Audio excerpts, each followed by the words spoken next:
pantang seorang muslim jatuh 2 kali di tempat yang sama. Hari ini lewat sini jatuh, pantas, belum pengalaman. Besok lewat situ lagi, jatuh lagi, goblok amat. Si amat saja tidak goblok. Kita mau bicara keagungan Ramadan yang ditandai 3 hal. Pertama, Ramadan dipilih oleh Allah menjadi bulan tempat di mana pertama kali diturunkan Al-Quranul Karim, kitab suci kita, imam kita, pedoman utama dalam melaksanakan berbagai kegiatan hidup. Pertama, ia berisi akidah yang tujuannya menyelamatkan manusia dari ketergantungan kepada benda, menyelamatkan manusia dari kemusyrikan, baik syirik yang jali maupun syirik yang khafi. Syirik jali itu syirik terang-terangan, nyata-nyata menyembah berhala, nyata-nyata meyakini Tuhan lebih dari satu. Kalau gitu insya Allah kita aman. Tapi ada syirik khafi, syirik yang tersembunyi, menjadikan yang selain Allah sebagai tujuan akhir dari seluruh kegiatan hidup. Itu syirik khafi. Saya sejak pakai cincin ini rezeki lancar. Cincin. Saya sejak pakai gesper ini, jangan anak gadis, nenek-nenek ngelihat saya lemes. Gesper. Ini sejak ada perkutut di rumah ini, bisnis bagus. Perkutut. Kalau komputer lebih kita kagumi dari Allah, itulah berhala kita. Kalau pangkat lebih kita utamakan dari Allah, itulah berhala kita. Kalau ilmu lebih kita kagumi daripada Allah, itulah berhala kita.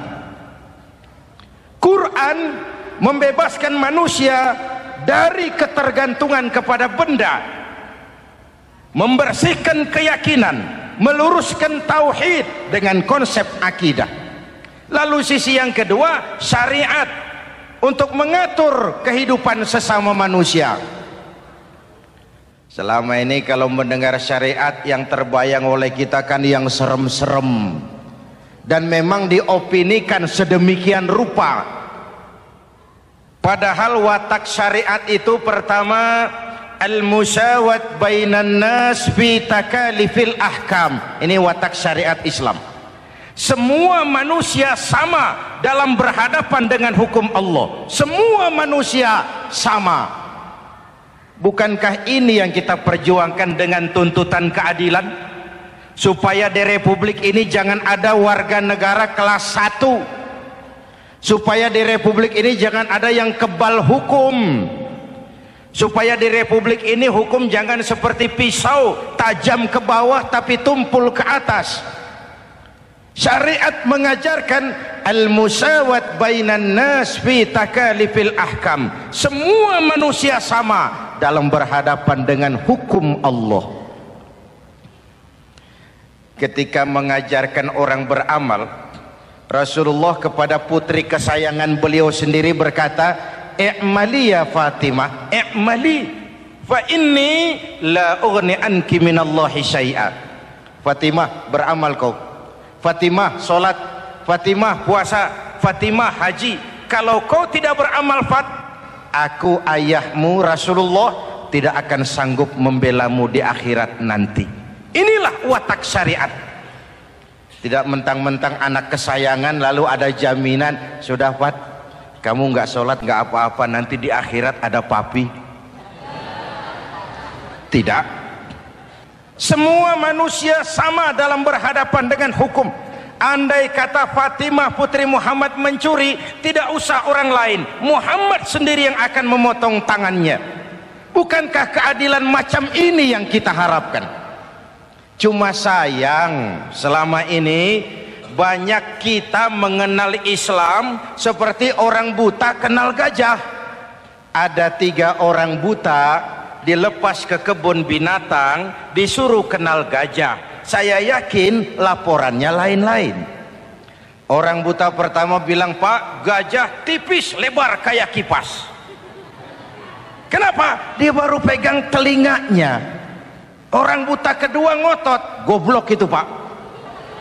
Yang betul saya, gajah kecil panjang kayak ular." Kenapa? Yang dia pegang ekornya. Orang buta ketiga lebih marah, dua-duanya tolol, Pak. Yang betul itu saya, gajah tinggi besar seperti pohon kelapa. Karena yang dia pegang kakinya. Beginilah kita mengenal Islam. Seperti orang buta kenal gajah, frame of reference, kacamata pandangannya tidak total. Baru kenal kaki gajah sudah sok tahu gajah, baru kenal telinga gajah sudah sok kenal gajah. Kemana-mana pidato, "Saudara-saudara, gajah tipis lebar kayak kipas." Buat orang yang belum kenal gajah, dia menyesatkan. Buat orang yang sudah tahu gajah, senyum di kolom. "Oh, kau baru kenal kupingnya kok." Begitulah kadang-kadang kita baca Quran ayatnya yang keras, kesannya Islam itu sangar, Islam itu sadis, Islam itu perang. Di sisi lain ada yang adem, sejuk, lalu lahir generasi feminim. Buat saya yang terpenting semua kita perlu. Rasul mengajarkan, "La takun ratban fatuksara wala yabisan fatuksara." Jangan lemah, nanti kau diinjak orang, tapi jangan keras, nanti kau dipatahkan orang. Hadirin yang saya hormati, lalu syariat juga punya at-tadrij fit tasri', tahapan dalam melaksanakan syariat. Oleh karena itu, Ramadan yang keagungannya ditandai dengan turunnya Al-Quran harus jadi momentum kembalinya kita kepada Al-Quran. Quran itu imam, kita ini makmum. Saya mau tanya, imam ikut makmum apa makmum ikut imam? Makmum ikut imam apa imam ikut makmum? Makmum ikut imam. Kalau Quran imam dan kita makmum, kita ikut Quran, jangan Quran diminta ikut kita. Imam ruku, kita ruku, imam sujud, kita sujud, imam i'tidal, kita i'tidal. Ke barat kata Quran, ke barat kita berangkat, ke timur kata Quran, ke timur kita menuju. Halal kata Quran, ambil, haram menurut Quran, tinggalkan. Kalau dia imam dan kita adalah makmum, mari berimam kepada Al-Quranul Karim. Yang kedua, keagungan Ramadan ditandai dengan perintah melaksanakan ibadah puasa. Para ulama menyebut puasa itu ibadah sirriyah, ibadah rahasia, ibadah abstrak, tidak ada unsur sugesti. Kalau kita sholat, orang lihat. Kita sedekah, orang tahu. Kita pergi haji, satu kampung nganter. Kita puasa, cuma kita dan Allah. Pura-pura sholat, ketahuan, Pak. Pura-pura sedekah, nggak bisa dong, apa yang disedekahin. Pura-pura haji, kemana perginya? Tapi pura-pura puasa, gampang. Keluar rumah, bibir lap yang kering, jalan lemesin dikit, ada angin miring, lemes amat puasa. Sirriyah, abstrak. Ibadah lain bisa dinilai, wah itu teman kita sodakohnya berani ya. Kok tahu kamu? Kelihatan dari jumlahnya. Itu sholatnya khusyuk ya. Kok ngerti kamu? Kelihatan dari geraknya. Tetangga sebelah itu rasa-rasanya hajinya mabrur ya. Kok ngerti kamu? Kelihatan dari tingkah lakunya setelah pulang haji. Kalau yang sebelah lagi itu haji tomat. Di Mekah tobat sampai kampung kumat. Ibadah lain kelihatan bisa dinilai, tapi puasa tidak bisa dinilai. Belum pernah saya dengar orang bilang, teman kita puasanya mantap betul ya. Kok tahu kamu? Beludah terus. Nggak ada hubungannya. Oleh karena puasa ibadah sirri, ibadah abstrak, maka yang terbentuk dari ibadah ini pertama keikhlasan. Ini sikap hidup yang paling penting. Orang lain mau puji atau tidak bukan soal. Orang lain mau dengar atau tidak bukan soal. Ini urusan saya dengan Allah. Dari ibadah sirri seperti ini terbentuk keikhlasan, dan itu penting. Penyakit yang namanya stres lalu menjadi stroke itu umumnya karena orang kehilangan keikhlasan. Tetangga sebelahnya beli TV, dia demam, panas dingin. Temannya naik jabatan, dia masuk rumah sakit. Temannya beli rumah, dia mati. Disiksa oleh perasaannya sendiri. Marilah hidup dengan ikhlas. Beramal ikhlas.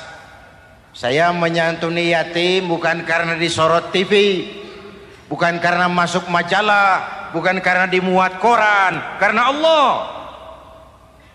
Berpakaian ikhlas. Saya berpakaian ini karena perintah Allah menutup aurat, bukan karena tuntutan Ramadan. Kalau cuma tuntutan Ramadan, Ramadan saja bagus busana muslim. Selesai Ramadan kembali pusar merajalela. Menerima jabatan ikhlas, ini amanah dari Allah.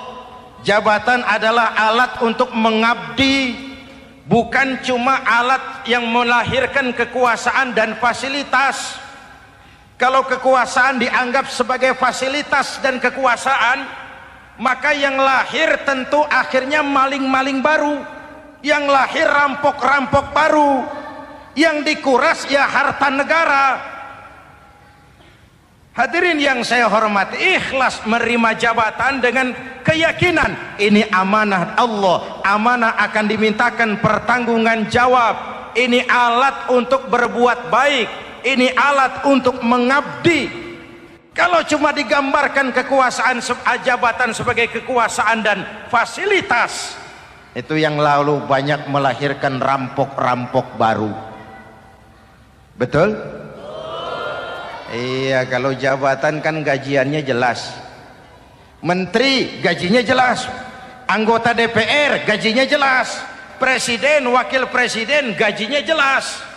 Tetapi ketika fasilitas dan kekuasaan banyak memberikan hasil, jangan heran lalu muncul penjarahan terhadap kekayaan-kekayaan yang justru merupakan milik rakyat.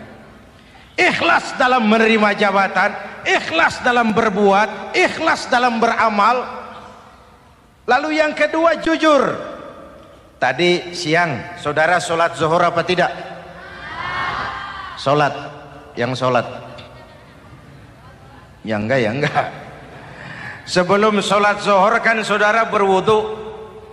Waktu berwudu kan saudara berkemur, memasukkan air ke mulut.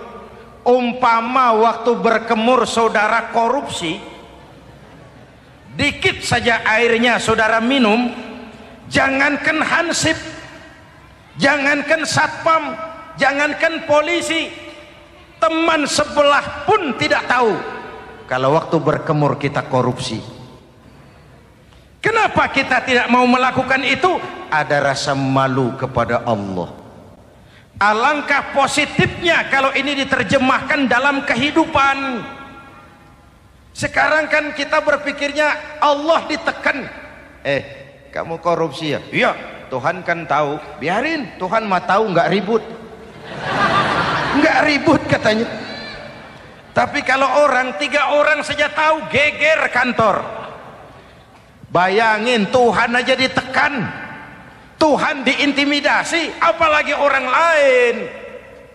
Lahir etika otonom, daya kontrol yang paling ampuh yang muncul dari dalam jiwa kita sendiri. Keikhlasan yang dibentuk oleh pelaksanaan ibadah puasa. kejujuran yang dibentuk oleh pelaksanaan ibadah puasa, lalu kesabaran. Kata Nabi, as-siyamu junnatun, puasa itu benteng, dinding. Fa idza kana yaumus siyami ahadikum, kalau salah seorang kamu tengah berpuasa, fala yarfus, jangan berkata kotor, wala yafsuk, jangan berkata keji, wa in sabahu ahadun au qatalahu falyaqul inni shaim, inni shaim. Kalau ada orang mencaci maki dia, bahkan mengajak dia berkelahi yang menurut ukuran dia mesti menang, tapi karena puasa, maaf, saya bukan gak berani sama kamu, saya sedang puasa. Kalau mau berkelahi juga ntar aja habis buka, segeran dikit berantemnya. Inni shaim, maaf saya sedang berpuasa. Itu merupakan benteng. Orang itu kan kalau lagi puasa kondisi lapar, haus, temperamen kan tinggi, sedikit tersinggung temperatur naik, sama marah gampang. Kalau waktu begitu dia bisa sabar, ketika kenyang sudah nggak ada masalah. Sabar baik dalam taat kepada Allah, sabar dalam melaksanakan perintahnya, sabar dalam meninggalkan larangannya, dan sabar di dalam menghadapi musibah, kesulitan-kesulitan dalam kehidupan kita. Hadirin, kalau ibadah berpuasa kita baik, kita yang malam ini pasti bukan kita 20 hari yang lalu.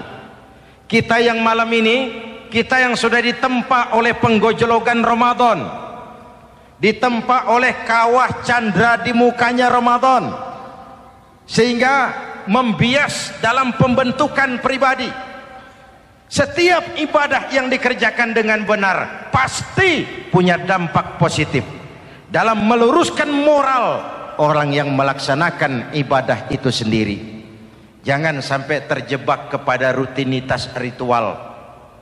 Akhirnya seperti yang sering saya ungkapkan, sholat rajin, maksiat tekun, baca Quran mau, fitnah orang hobi. Sedekah ya sedekah, tapi nyolongnya lebih gede dari sedekahnya. Sedekahnya cuma untuk ngumpetin korupsinya. Akhirnya jadi lipstik, akhirnya jadi dekorasi. Setiap ibadah yang dikerjakan dengan benar punya dampak positif dalam meluruskan moral dan memperbaiki akhlak orang yang melaksanakan ibadah itu sendiri. Begitulah Ramadan, ada pelaksanaan ibadah puasa. Dan untuk puasa Nabi bersabda, lis-shaimi farhatani, farhatun indal iftar wa farhatun inda liqa'i rabbih. Buat orang yang berpuasa ada dua kegembiraan yang tidak dimiliki oleh yang tidak melaksanakan puasa. Dua kegembiraan. Pertama, farhatun indal iftar, kegembiraan menjelang saat-saat berbuka. Hati itu besar, rasa optimisme, padahal bukanya cuma sama tempe, sama tahu, sama ikan asin. Tapi entah makin dekat maghrib hati makin berbunga, ada kebahagiaan yang tidak bisa diceritakan. Allahumma lakasumtu, ya Allah hari ini saya laksanakan perintahmu, saya lawan rasa nafsu, saya tempuh lapar, haus, saya tunaikan semua ini. Itu kegembiraan yang puasa. Yang kedua, wa farhatun inda liqa'i rabbih, kegembiraan kedua nanti di akhirat pada saat bertemu dengan Allah Subhanahu wa ta'ala. Masuk surga nikmat, bertemu Allah jauh lebih nikmat. Hadirin yang saya hormati, bahkan di surga ada sebuah pintu yang khusus disiapkan bagi orang-orang yang melaksanakan puasa. Tidak bisa masuk ke pintu itu kecuali orang yang puasa. Dan pintu itu disebut pintu Rayyan, Babur Rayyan, pintu Rayyan, yang hanya boleh dimasuki orang-orang yang melaksanakan ibadah puasa. Hadirin, lalu yang berikutnya, ibadah puasa ganjarannya abstrak.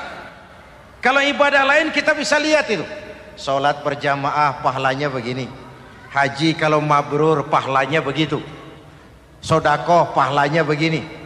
Puasa Allah cuma bilang asyamu li wa ana ajzibi. Puasa untukku dan aku yang membalasnya. Berapa besar balasan Allah tidak diberitahu. Artinya apa? Kalau saudara kerja, mandor bilang, "Mas, kau kerja sama saya, gajimu sebulan 5 juta." Ketahuan sebulan 5 juta. Kita kan bisa kong kalingkong. Ada mandor rajin, tidak ada mandor kendor. Pokoknya jatah 5 juta. Tapi kalau mandor cuma bilang, "Mas, kau kerja sama aku, soal gajimu nanti aku yang atur." Berapa besarnya nggak dikasih tahu. Aturan seperti ini harusnya membuat kita kerja lebih hati-hati. Sebab apa? Mungkin gaji kita sama saja 5 juta kalau kerja biasa-biasa. Mungkin jauh lebih besar kalau pekerjaan memuaskan. Mungkin tidak digaji sama sekali kalau pekerjaan sembarangan. Tidak dijelaskannya gambaran pahala puasa menjadi sugesti untuk melaksanakan ibadah puasa ini dengan sebaik-baiknya. Hadirin yang saya cintai, yang ketiga soal keagungan Ramadan ini. Di dalam bulan Ramadan ada satu malam yang bobotnya khairun min alfi syahrin. Satu malam tapi lebih baik daripada 1000 bulan, yang kita kenal dengan malam Qadar atau Lailatul Qadar. Sementara itu adanya pada sepertiga yang akhir dari bulan Ramadan, terutama di malam-malam ganjil. Di negeri kita lihat terjadi pergeseran nilai. Awal-awal Ramadan minggu pertama pasar sepi, masjid ramai, full house, meledak. Betul? Padahal Rasul memberikan contoh, kalau sudah masuk sepertiga yang akhir Ramadan, beliau sing-singkan lengan baju, hamparkan sajadah, lebih banyak di masjid daripada di rumah. Itu baginda Rasul. Sing-singkan lengan baju, hamparkan sajadah, lebih banyak di masjid daripada di rumah. Hadirin yang saya hormati, di situ makna meraih kemenangan. Karena itu lebaran lain dengan Idul Fitri. Lebaran siapa saja boleh ikutan, tapi Idul Fitri milik orang yang melaksanakan ibadah Ramadan dengan baik. Nah, saya kembali kepada Lailatul Qadar. Semua kita, kecil atau besar, sengaja atau tidak, khilaf atau terpaksa, pasti punya yang namanya dosa. Di sini semua yang hadir nih, include saya, apa ada yang tidak punya dosa? Ayo, jujur. Apa ada di antara kita di sini yang nggak punya salah? Apa ada yang nggak punya dosa? Setiap kita, kecil, besar, sedikit, banyak, terlupa, terpaksa, pasti punya salah. Sekarang kalau mau hitung dagang, kita diberi umur 65, 40 tahun penuh dosa, lalu taubat 25 tahun. Menurut neraca hukum dagang belum seimbang. Dosa 40 tahun ditebus taubat 25 tahun. Menurut neraca hukum dagang. Untung Allah tidak dagang-dagangan kepada kita. Di Ramadan ini Allah ngobrol pahala. Di Ramadan ini Allah membuka pintu rahmah yang seluas-luasnya. Sampai-sampai ada hadis qudsi, "Lau amiltumul khataya hatta mala'atis sama thumma nadimtum fataballahu alaikum." Kalaupun kamu berbuat dosa, penuh langit dengan dosamu, kemudian kamu menyesal dan bertaubat, Allah pasti akan menerima taubatmu. Hadirin yang saya hormati, inilah momentum Ramadan, saat dimana kita melakukan pemutihan diri. Masih ingat cerita dalam kitab Durratun Nasihin? Saya ulang lagi cerita ini untuk sugesti. Ada buajingan tengik pernah membunuh 99 orang. Satu saat hidayah datang kepadanya, terniat ingin bertaubat. Dicarinya seorang ustadz, ketemu ustadz kepala ngajar. Ustadz, ya, apa? Saya mau taubat, diterima apa tidak taubat saya? Emangnya dosa kamu apa?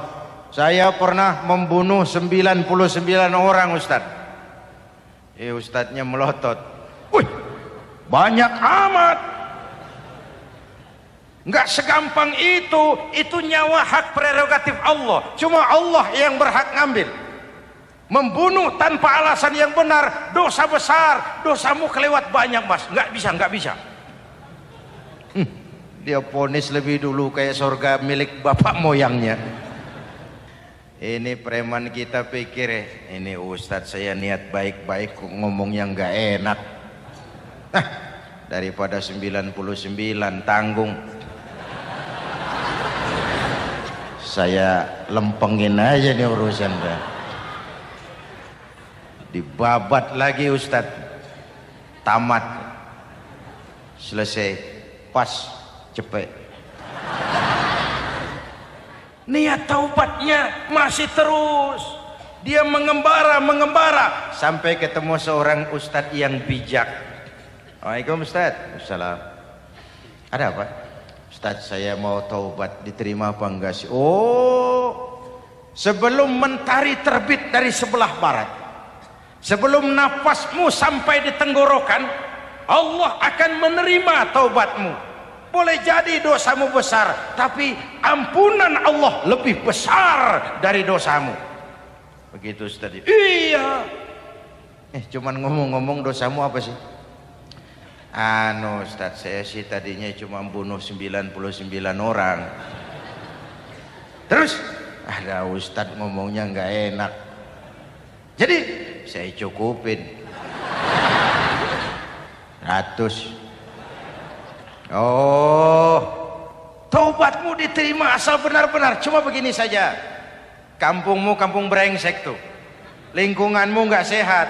Kalau kau pulang ke sana lagi, niat taubatmu bisa lentur dan luntur. Kamu pindah saja, hijrah ke kampung lain yang lebih baik. Baik Ustadz, makasih. Wah, ngepak koper, pindah. Belum sampai ke kampung yang dituju, ajal datang merenggut nyawa. Ketika ruh keluar dari jasad, ini malaikat rahmah dengan malaikat azab rebutan. Kata malaikat rahmah, ini jatah saya. Orang ini sudah taubat, tempatnya di surga. Kata malaikat azab, nanti dulu. Taubat si taubat, 100 bagaimana urusannya? Bertengkar. Akhirnya Allah mengutus malaikat Jibril, kau adili. Kata Jibril, ukur sajalah mana yang lebih dekat, kampung yang dituju atau kampung yang ditinggalkan.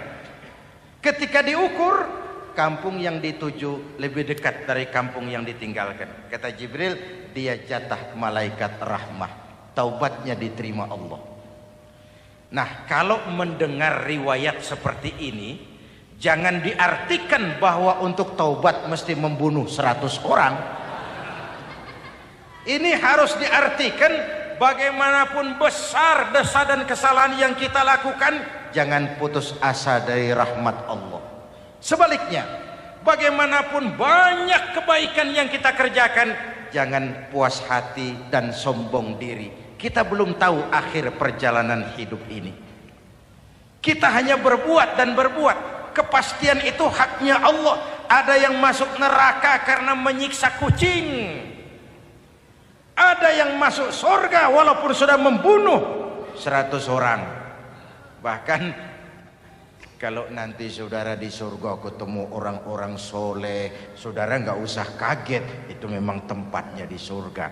Saudara akan kaget nanti kalau di surga ketemu pelacur. Pelacur masuk surga. Penasaran, saudara samperin, Mbak Yu. Ya Mas, sampean ada di sini, apa Allah nggak salah wesel ini? Iya Mas, saya ini ada di surga sini. Padahal waktu di dunia dulu saya ini siapa Mas tahu kan? Mas juga langganan kan waktu itu.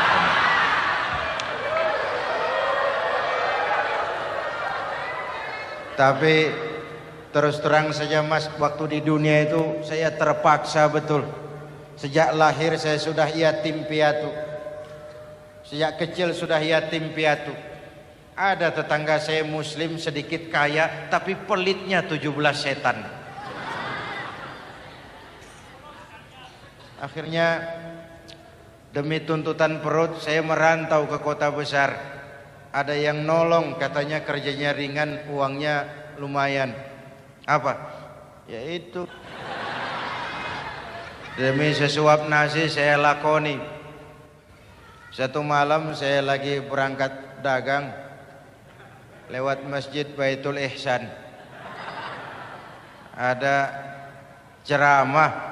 Saya dengar dari jauh ustadznya pidato, katanya Allah berpesan, "Lau amiltumul khataya hatta mala'atis sama, thumma nadimtum, fataballahu alaikum." Kalaupun kamu berbuat dosa, penuh langit dengan dosamu, lalu kau menyesal dan bertaubat, Allah pasti akan menerima taubatmu. Mendengar hadis itu Mas, berlinang air mata saya. Terbayang dosa-dosa yang pernah saya lakukan. Terbayang orang-orang yang pernah menanamkan modal asing.